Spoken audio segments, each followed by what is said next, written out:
Hola kawan Doomfang, kali ini kita akan bahas tentang sinopsis film yang diperankan oleh Keanu Reeves bagian kedua, di mana beberapa filmnya yang wajib ditonton berdasarkan penilaian dari Doomfang. Check this out. Bram Stoker's Dracula 1992. Film dibuka dengan sejarah singkat asal-muasal Count Dracula menjadi vampire yang memiliki usia yang panjang. Fakta sejarah diungkit secara ringkas, di mana Count Vlad Dracula, Gary Oldman, ikut bertempur dalam Perang Salib ketika pasukan Islam Turki melakukan invasi ke tanah Eropa, khususnya di daerah Romania, pada tahun 1462. Tetapi kemudian berbalik menentang Tuhannya karena kematian istrinya. Lalu di tahun 1897, Jonathan Harker, Keanu Reeves, dikirim oleh perusahaannya untuk mengurus akuisisi real estate milik Count Dracula di London.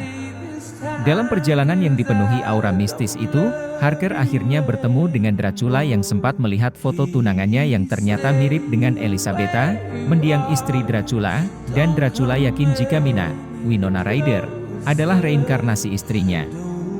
Dracula kemudian menyekap Harker bersama para pengantinnya, dan berangkat ke London demi merebut Mina. Sesampai di London, Dracula membuat berbagai insiden pembunuhan, salah satunya menimpa Lucy, Sadie Frost, sahabat Mina. Melihat gejala yang aneh, dokter yang menangani Lucy bingung dan memanggil Dr. Abraham Van Helsing, Anthony Hopkins, untuk menelitinya. Harker berhasil melarikan diri dari kastil Dracula di Transilvania, berlindung di sebuah gereja dan mengirimi surat kepada Mina yang segera menjemputnya untuk kembali ke London. Bersama Van Helsing dan rekan-rekannya, Harker memburu Dracula yang sudah merasuki pikiran Mina meski dia sudah menjadi istrinya, tetapi tetap diakui oleh Dracula sebagai pengantinnya. Jangan lupa tonton kelanjutannya. Hardball, 2001, film Hardball merupakan film bergenre sport bercampur komedi. Dalam film ini Keanu akan memerankan karakter Conor O'Neill yang merupakan seorang penjudi. Sisi menarik dari film ini adalah bagaimana Conor harus membayar hutang berjudinya dengan melatih anak-anak bermain baseball dengan imbalan $500 setiap minggunya. Film ini menarik untuk dilihat, karena menampilkan sisi dramatis yang cukup menarik. Dialog-dialog pada film ini pun bisa dibilang kuat, karena dialog ini yang membangun aura komedi segara pada film ini. Pada film ini juga kita bisa menyaksikan aksi Michael B. Jordan kecil, Craig, akan bermain sebagai Jamal. Street Kings, 2008, kisah bermula dari Tom Ludlow, Keanu Reeves, yang merupakan petugas dari kepolisian Los Angeles, LAPD, menjalani hidup yang sulit setelah kematian istrinya. Tom kerap melanggar aturan dengan cara tak baik. Tapi tindakan Tom mendapat perlindungan dari atasannya yaitu Jack Wonder. Ternyata dalam kesatuan di mana Tom bertugas terdapat aturan tak tertulis yaitu saling melindungi antar polisi. Namun ada satu petugas yaitu Terence Washington yang menolak hal tersebut. Washington akhirnya terlibat perselisihan dengan Tom. Hingga suatu saat Washington mengira Tom sedang melakukan aksi tak baik sehingga ada adu tembak antara keduanya. Washington pun tewas. Tom pun dicurigai membunuh secara sengaja. Namun Tom membantah tuduhan tersebut. Ia lalu mencari pelaku dan rentetan petunjuk mengarah ke beberapa orang yang menjadi gembong narkoba atas kematian Washington. The Matrix, 1999, The Matrix mengisahkan peretas bernama Thomas Anderson, Keanu Reeves. Anderson yang memiliki nama samaran Neo tiba-tiba mendapat pesan aneh di monitor komputer yang bertuliskan The Matrix. Demi mencari tahu alasan di balik pesan yang diterimanya, Neo datang ke sebuah bar.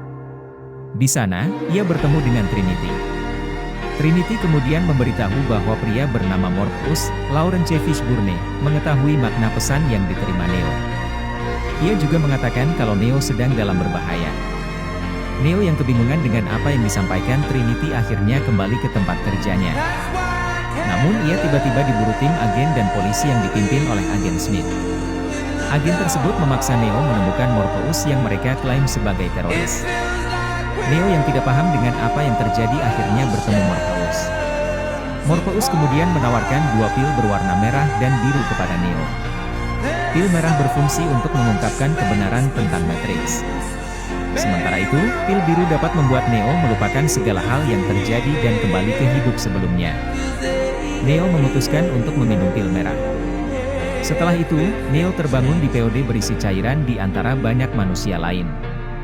Ia lalu dibawa menggunakan pesawat oleh Morpheus. Morpheus kemudian menjelaskan situasi yang sebenarnya kepada Neo. Ia menyebut bahwa pada awal abad ke-21 terjadi perang antara manusia dengan mesin cerdas. The Matrix Reloaded, 2003, 6 bulan usai peristiwa The Matrix, Neo dan Trinity yang berkolaborasi melawan agen Smith akhirnya memiliki hubungan dekat. Namun kedekatan itu rupanya malah membuat Neo sering diganggu mimpi buruk tentang kematian Trinity. Di waktu yang sama, Morpheus sebagai pimpinan mendapat pesan dari Neo B untuk melakukan pertemuan darurat kepada semua armada kapal Sion. Ternyata pembahasan dalam pertemuan tersebut tentang rencana pasukan Sentinel yang sedang membuat terowongan dan akan menghancurkan Sion dalam kurun waktu 72 jam. Mereka lalu diharapkan mempersiapkan diri dan penghuni Sion lain menghadapi serangan Sentinel. Morpheus lantas meminta satu kapal khusus untuk bisa menghubungi Oracle. Di dunia Matrix, agen Smith berusaha mencari jalan untuk bisa keluar dari sana. Ia lalu mengkopi sosok tubuh seorang awak kapal Bane, dan dengan jalur saluran telepon, agen Smith berhasil pergi ke dunia luar dengan tujuan meningkatkan kemampuannya untuk mengalahkan Neo.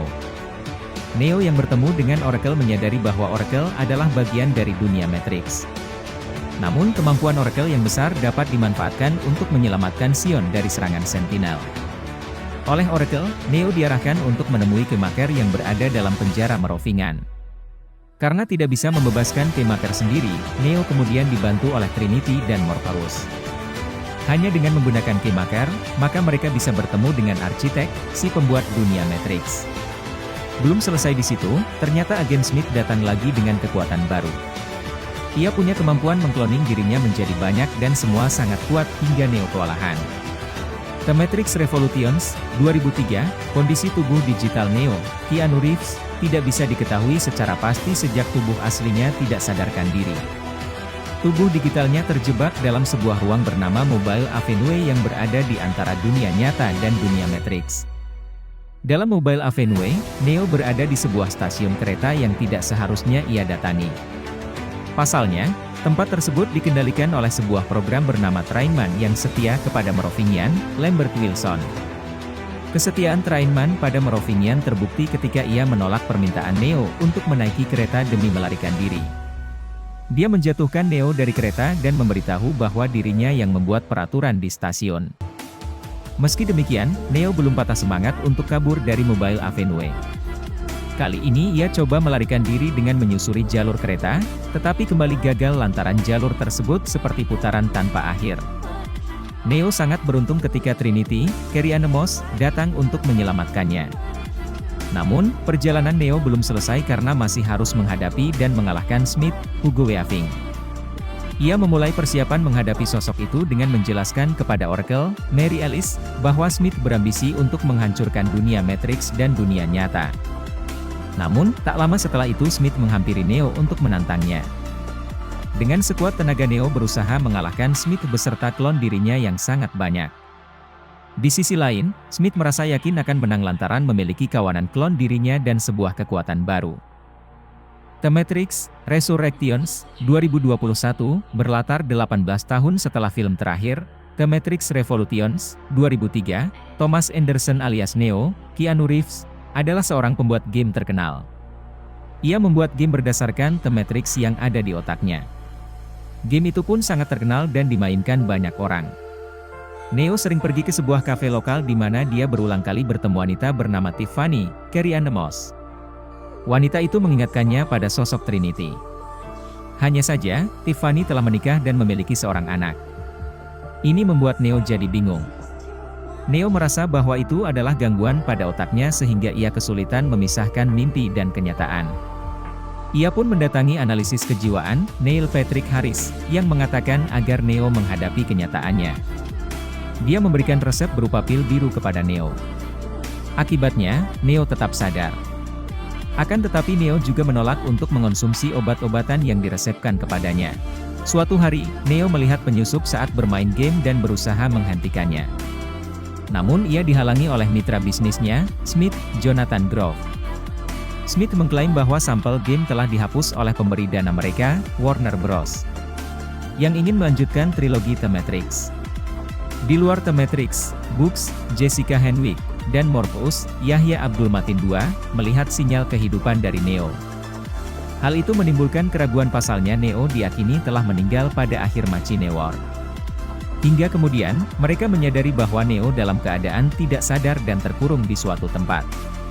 Tak lama, Bugs dan sekutunya memasuki Matrix untuk menemukan tubuh Neo di dunia nyata. Bukan hanya itu, mereka juga mengetahui Smith adalah agen Smith yang terus mengawasi aktivitas Neo. Bug dan Neo berusaha melumpuhkan Smith, serta orang-orang bawahannya yang di bawah pengaruh mode Swarm. Di tengah pertarungan itu, Bugs dan Morpheus menjelaskan kepada Neo tentang Matrix, dan soal persepsinya tentang realitas yang sudah memudar. Akhirnya Neo setuju untuk diekstraksi ke dunia nyata.